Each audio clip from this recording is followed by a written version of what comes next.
It was early evening, the kind where the porch light glows just enough to remind you that darkness is creeping in. I had just pulled into the driveway when I noticed the gate hanging wide open and my front door slightly ajar. My stomach sank. Someone was inside. At first, I thought I had walked into the middle of a burglary, but then I caught the sharp silhouette of Karen, our HOA president, poking around like she owned the place. Before I could even say a word, a low, menacing growl rumbled from the shadows. Max, my German shepherd, was already there. I'm a man in my early 50s, a retired construction engineer who once spent years chasing projects across the country. These days, I only want peace, which is why I settled here in Pine Ridge. My wardrobe rarely changes faded blue work shirts, scuffed leather boots, jeans worn thin at the knees. What I lack in polish, I make up for in resilience. My constant companion is Max, a German shepherd who once failed police training for being too independent. That so-called flaw turned out to be his greatest strength, loyal, clever, and never fooled by appearances. On the other side is Karen, the self-proclaimed queen of Pine Ridge. Mid-50s, red blazer, hair lacquered into an immovable helmet, lipstick as sharp as her smile. Clipboard always in hand, she rules with fines and threats. The real question was, why had she turned her sights on me? Karen's war against me didn't begin the night she trespassed into my house. No, that was simply the climax of her crusade. The real battle started much earlier, with petty little jabs disguised as rule enforcement. It always came back to Max. She despised him from the very first day she laid eyes on him. His mere presence undermined her self-appointed authority, and she couldn't stand it. A loyal German shepherd with sharp eyes and an independent streak, Max carried himself with a quiet dignity that even people noticed. Karen must have sensed it too, only, instead of admiring him, she treated him like a rival. And in her mind, rivals had to be crushed. The first salvo came in the form of a letter tucked into my mailbox. It accused Max of noise pollution, a phrase so absurd I nearly choked on my morning coffee when I read it. According to Karen, Max's occasional barks at the mailman disturbed the peace of Pine Ridge. Never mind that every dog on the block barked when the mail arrived. Never mind that her own neighbor's yappy little terrier screeched like a smoke alarm every time a leaf blew past the driveway.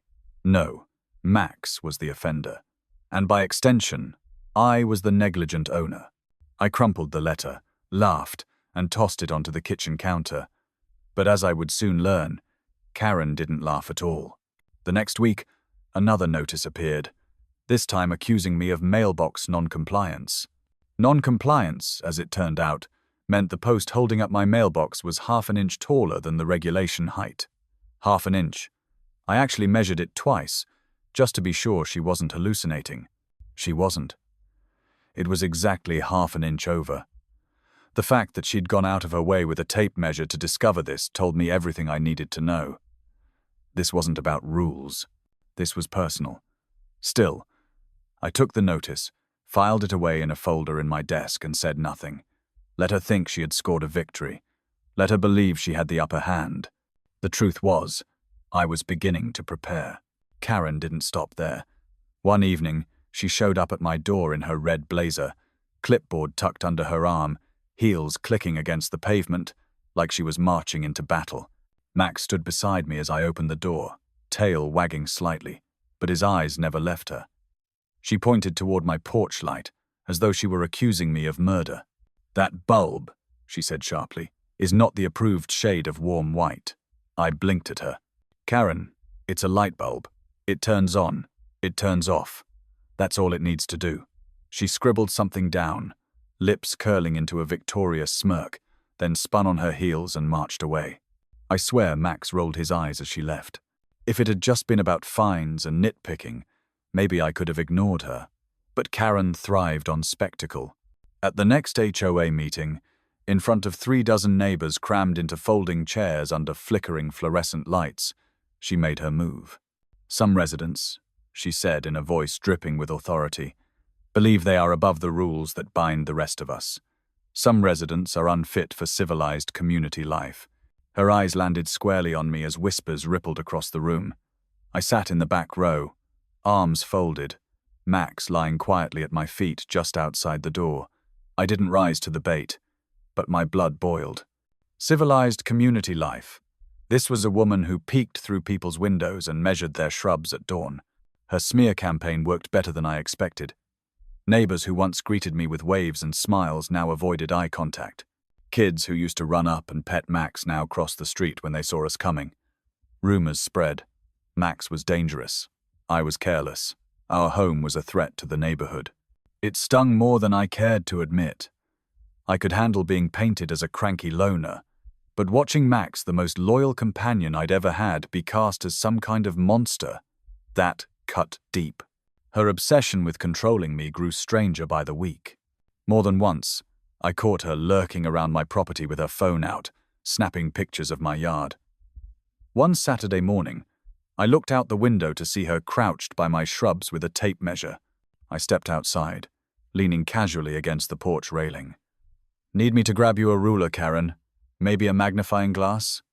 She didn't even acknowledge me. She just wrote something down, muttered under her breath, and stomped off. Max let out a low growl that followed her all the way down the street. For the first time, I realized he didn't just dislike her, he despised her. The pattern continued. Letters in the mailbox, fines on the door, cold shoulders from neighbors. What had begun as enforcing rules had evolved into a personal vendetta, a one-sided war in which Karen fancied herself general and judge. But what she didn't realize was that I wasn't fighting back in the open. Not yet. Every letter she sent, every ridiculous fine she issued, every insult she hurled at meetings, I collected them. Every time I saw her trespassing on my property, I made a note of the date and time. I even started carrying a small recorder to capture her words when she crossed the line. My folder grew thicker by the day, each page a quiet piece of ammunition. I knew something she didn't. The louder a bully shouts, the easier it is to catch them in their own noise. Karen believed she was untouchable, that her clipboard was a shield, and her position a crown. But I had spent decades in construction facing storms, inspectors, and deadlines that would make lesser men crumble. I'd built foundations that withstood hurricanes. I understood patience. I understood preparation. And I knew better than to swing blindly at the storm. Instead, I braced myself, fortified my defenses, and waited for her to make the one mistake that would bring her whole empire crashing down. And she would make that mistake. Because people like Karen always do. Rain has a way of making the world feel heavier than it really island. That afternoon, clouds sagged low over Pine Ridge, swollen and gray, while rain hammered my porch like a drum. Max sat at the front door, ears sharp, body stiff, growling every time a shadow passed along the sidewalk. I didn't have to look outside to know who was lurking there, Karen. Even through the curtain, I could picture her red blazer clashing against the storm, umbrella jammed under her arm, tape measure in hand like some absurd sword.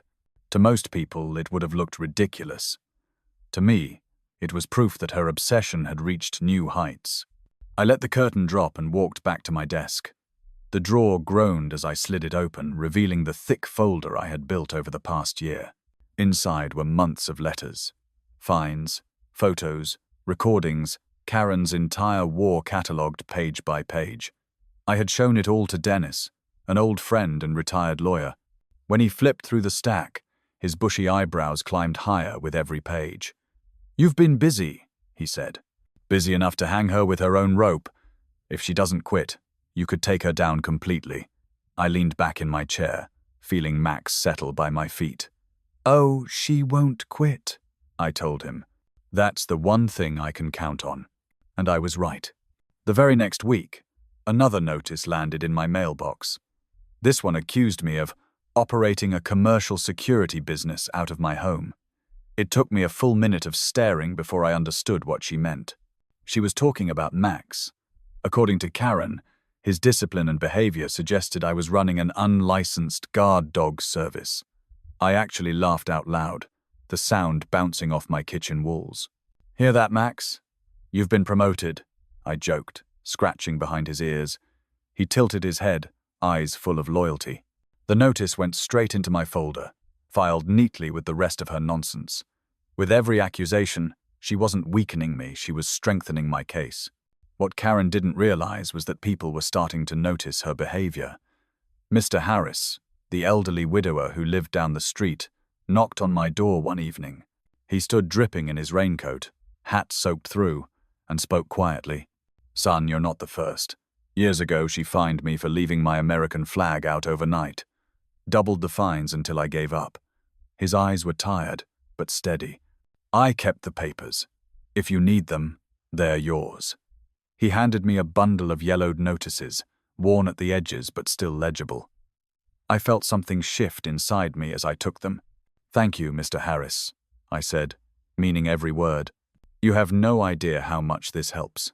Not long after, an email arrived from an address I didn't recognize. When I opened it, I nearly dropped my coffee. It was from Karen's ex-husband. The message was short, bitter, and sharp as a knife. "You're not the first person she's tried to control. She used the same tactics on me. Don't let her win." Attached was a court document from their divorce proceedings, details of her manipulative behavior, her obsession with control, even instances where she had lied under oath. Reading it was like shining a flashlight into a dark cave. Karen wasn't just a neighborhood tyrant. She was a pattern of destruction. Piece by piece, her carefully polished image was cracking, and I wasn't the only one holding a hammer anymore. The real turning point came on a stormy night when I was out of town for a short consulting job. I had locked up the house, set the alarm, and left Max inside to keep watch. Karen must have seen my truck was gone and thought it was her golden opportunity. Neighbors later told me they spotted her lurking near my gate, muttering about illegal renovations. Somehow, she bypassed the alarm, I still don't know how, and crept into my home. She must have thought she'd catch me red-handed breaking one of her imaginary rules. What she didn't count on was Max. Max wasn't just waiting. He was ready. By the time she crept into my living room with a flashlight, Max was already there, blocking her path. His growl rolled through the house like thunder, deep and unrelenting. Neighbors across the street heard her shriek and rushed to their windows. Phones came out. Cameras rolled. One video later showed Karen frozen in place, clipboard clutched against her chest like a shield, while Max stood inches away, teeth bared, eyes blazing. He didn't lunge. He didn't bite.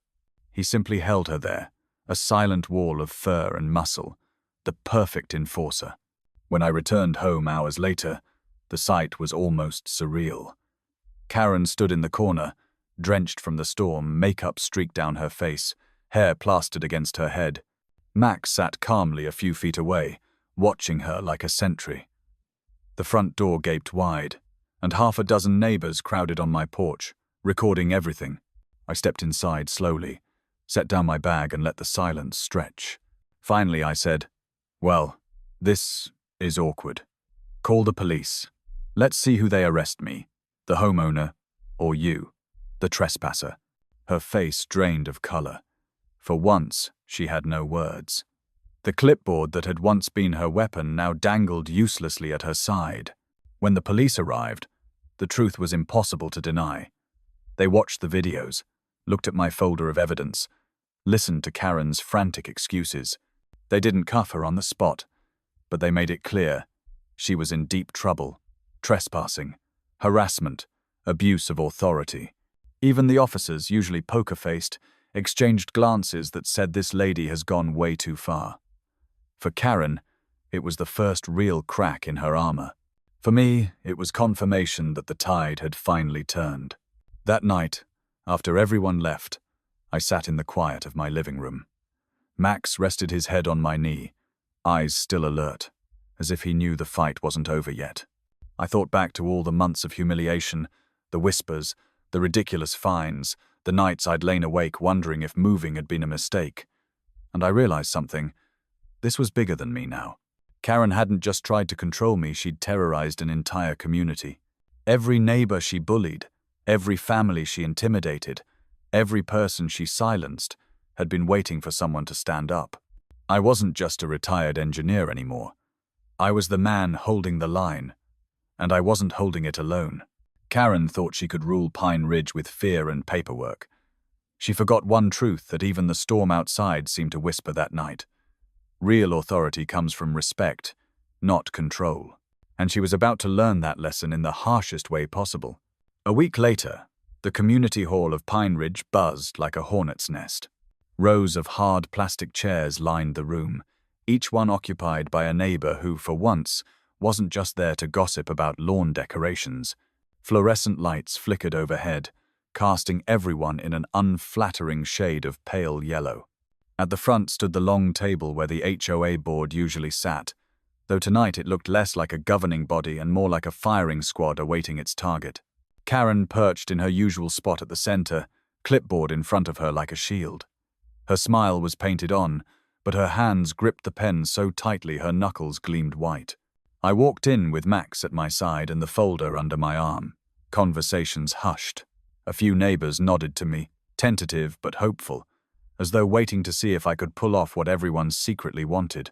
Max, ever dignified, trotted beside me wearing the red bandana the kids in the neighborhood had tied around his neck.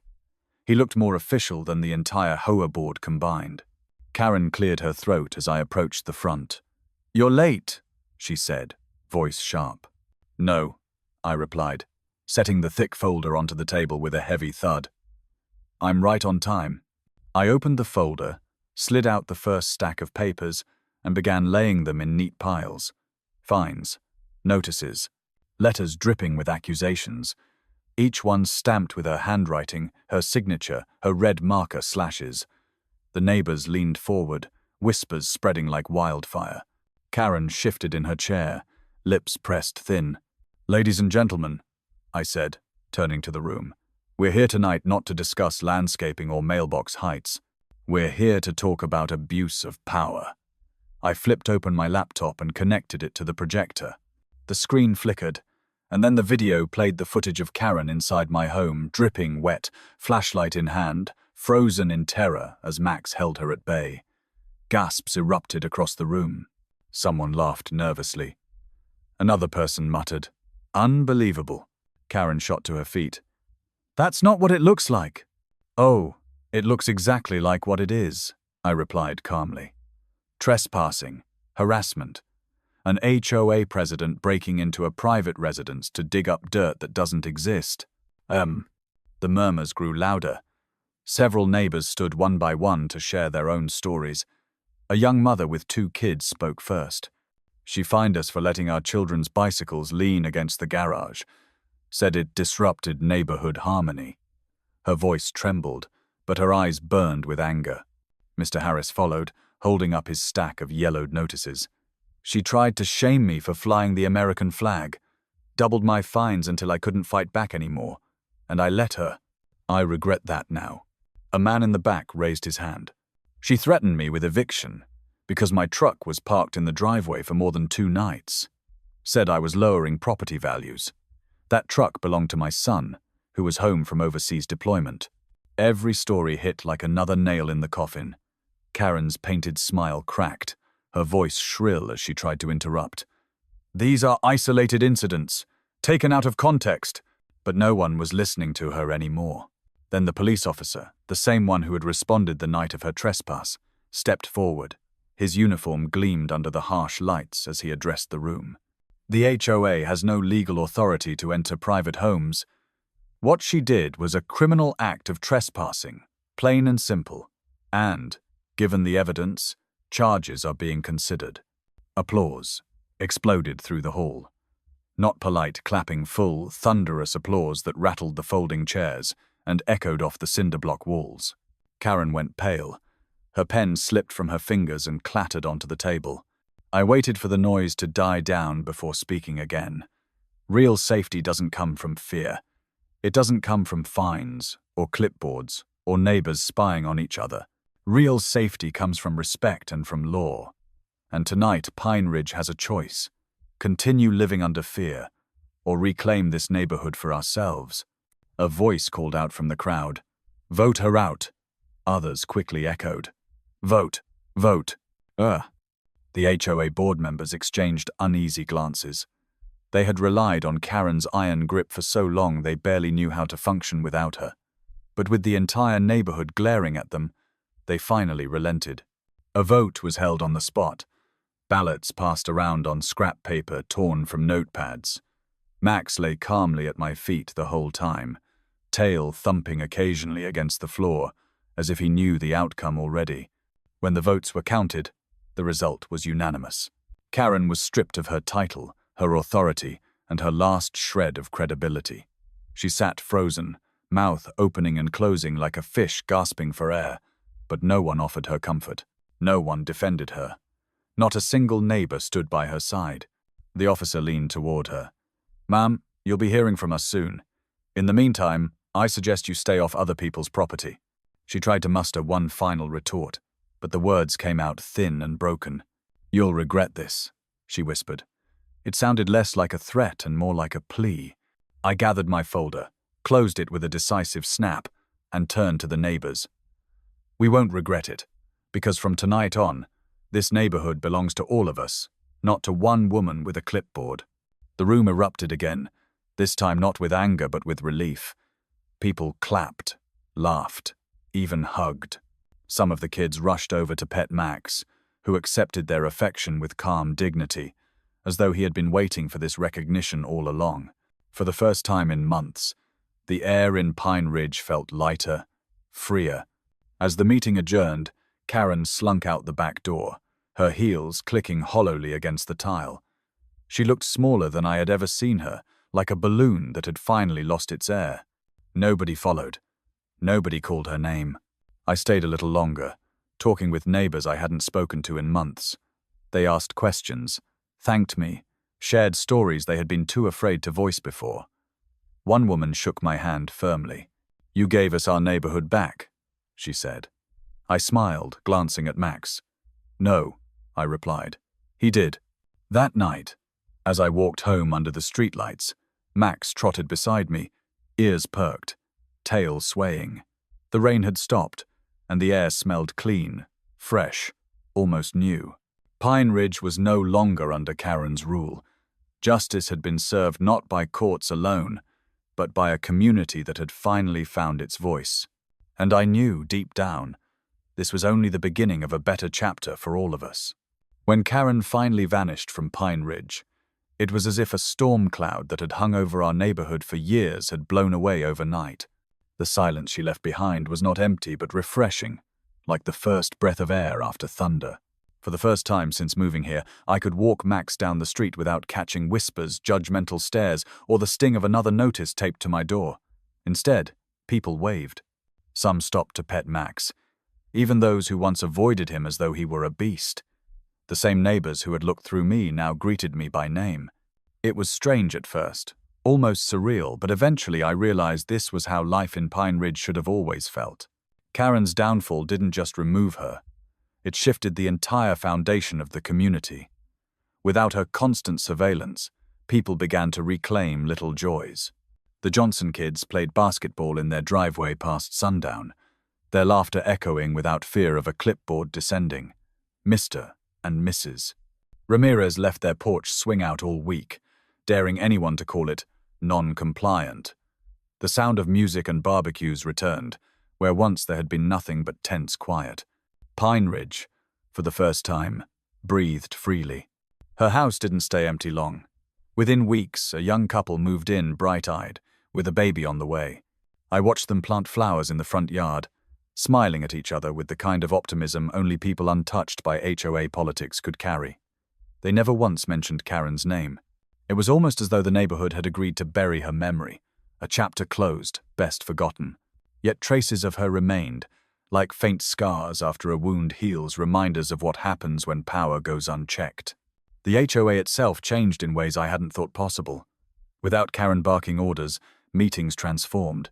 Instead of public shaming sessions, they became open forums.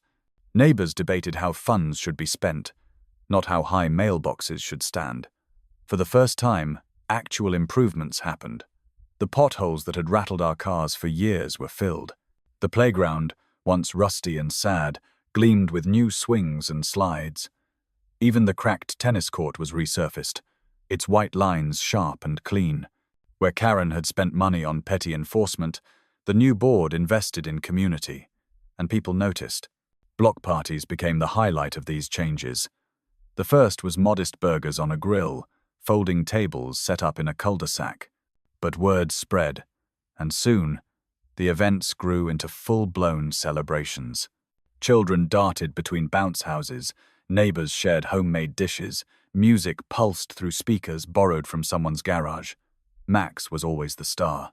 He wandered from group to group, tail wagging, bandana around his neck reading, "Neighborhood Security Chief."